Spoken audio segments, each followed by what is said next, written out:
Hey guys, welcome back to The Bright Side. Macy here, The Bright Side Girl, and today we're going to be doing my Not So Scaryathon reading wrap-up.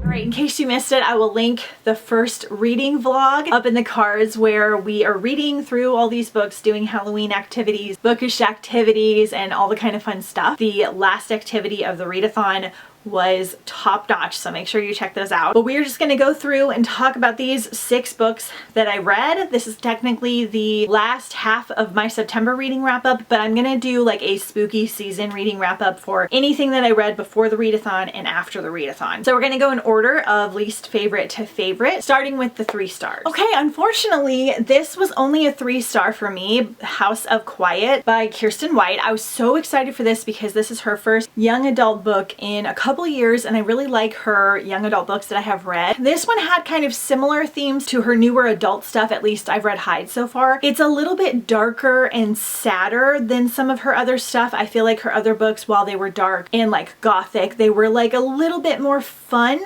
which this wasn't the purpose of this book, which is fine. I started out really loving the atmosphere. I really like the ragtag team of characters. So in this world, there are children that get this procedure done, and they're usually the poorer class citizens, and it will give them some kind of ability like enhanced hearing or enhanced empathy or telekinesis, stuff like that. And some of them get too enhanced and they get out of control and they get sent to the House of Quiet. So we're following our main character who thinks that's what happened to her sister, but when she gets to the House of Quiet and meets the characters and the workers, this is not exactly what she thought it is, and they have to kind of slowly solve this mystery and try and find her sister as well. So I really liked the different kinds of characters. This was giving me kind of spooky X-Men vibes, which is exactly what I wanted. However, this was like a slow burn in the middle. It felt kind of slow. Again, it felt kind of more on the heavy, sad side because the children have kind of dire circumstances, slightly rougher topic, but my main issue was that it felt a little bit confusing. We got kind of a lot of world building in the beginning, but it felt a little fast, and then I feel like we didn't get full explanations for certain things. Like, I feel like this would do better as a series where we could kind of fully break down the world, because I wasn't entirely sure like why the kids got the procedure, even though the ending kind of clears that up,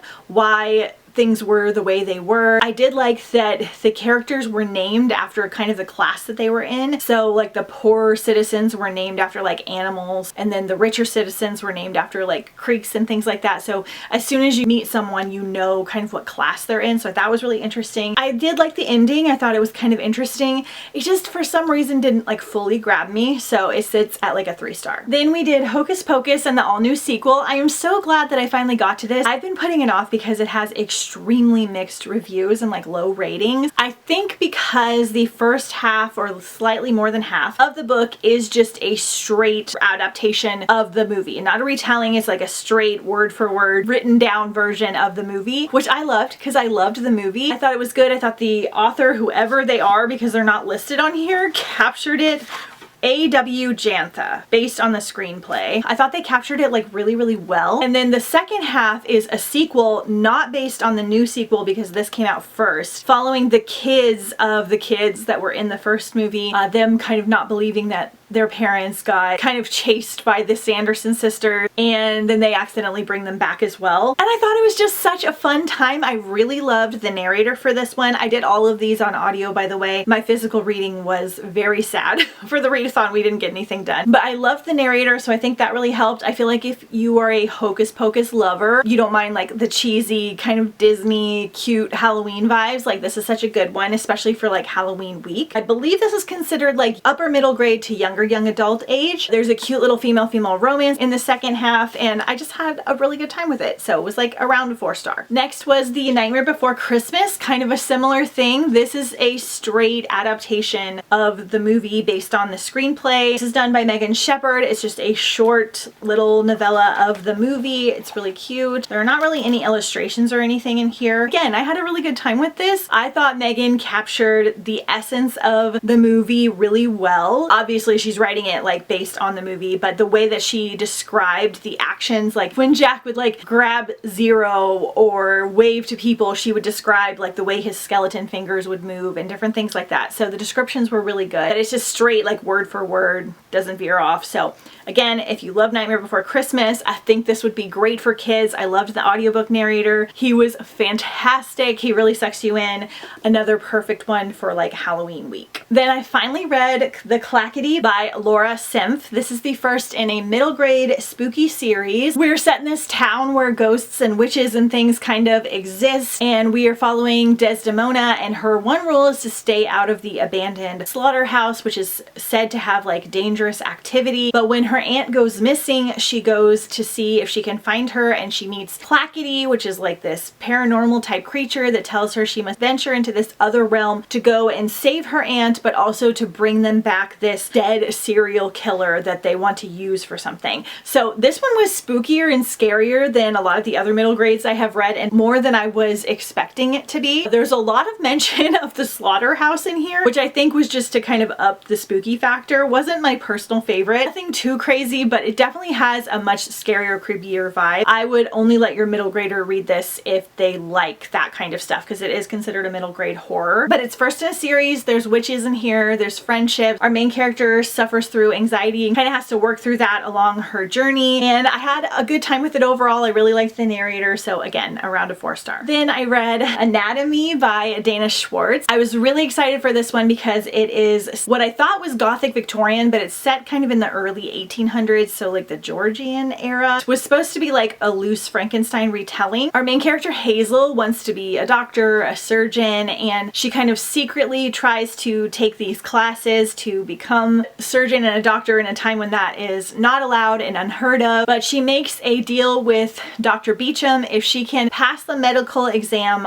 learning and everything on her own, then he will allow her to go to his training academy. But in order to pass, Hazel will need more than just books. She will need bodies. Luckily, she has made friends with a local grave digger, and so in comes Jack, who digs up bodies to take valuables off them, and he helps Hazel get them to dissect. His fellow gravedigger friends start to go missing, and weird things start happening, and they have to kind of solve this mystery, all while they might have a little romance blooming. I have mixed feelings about this one because it had the Gothic atmosphere that I really enjoy. I really like, for some reason, in historical novels where females want to become doctors and surgeons and they have to fight against societal norms. I don't know why, that's like my thing. Very similar to like Stalking Jack the Ripper, A Madness So Discreet, Madman's Daughter, some of my all-time favorite spooky books. I will say this one felt on the younger side of YA and younger than those other books that I have read. Hazel felt a little bit more naive and immature, which was totally fine. It was still enjoyable. My issue was that like halfway through I wasn't really entirely sure what the full plot was supposed to be, because certain things weren't happening that I kind of expected to happen, and then we got a really big twist at the end that leads me to believe the second book will be more what I thought this one was going to be, and drastically different, which may or may not be my favorite. I'm not sure. So probably like a 3.75.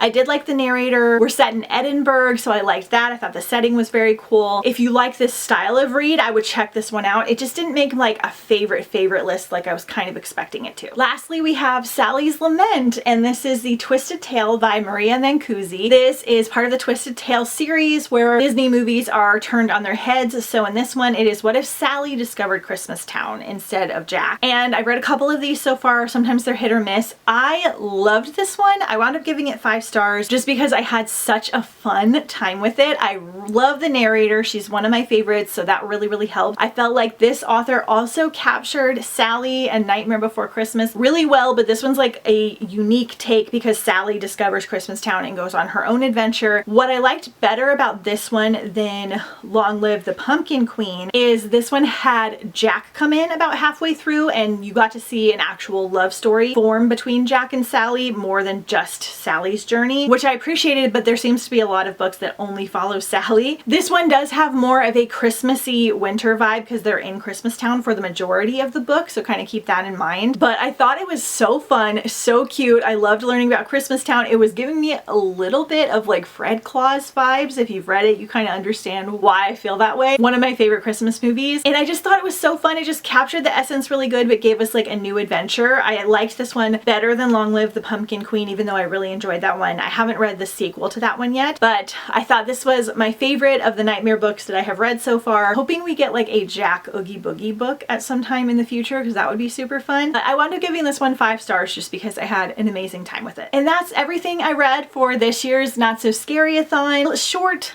and sweet little TBR, but I really enjoyed it and had a good time overall. We had a little bit more of a chill, nice time for this readathon. We did do it a little bit earlier than normal just because I'm going on vacation in the middle of October, so that's why it was done a little bit early. But don't worry, next year I have really big, exciting plans for this particular readathon that I think that you are going to really be pumped about. And we still have the fall bingo that I created. This is to use for all of September, October, and November too if you want. It's just for fun, so you can pick different books based on the reading challenges. I'm going to create a story graph for this as well, so when it's ready I will put it down below in the description so we can kind of continue on with the fall Halloween fun, as we do have a solid month left. Let me know if you participated in the readathon, what your favorite book was, if you plan on reading any of these now that I've chatted with you about them, and I'll see you guys next time on The Bright Side.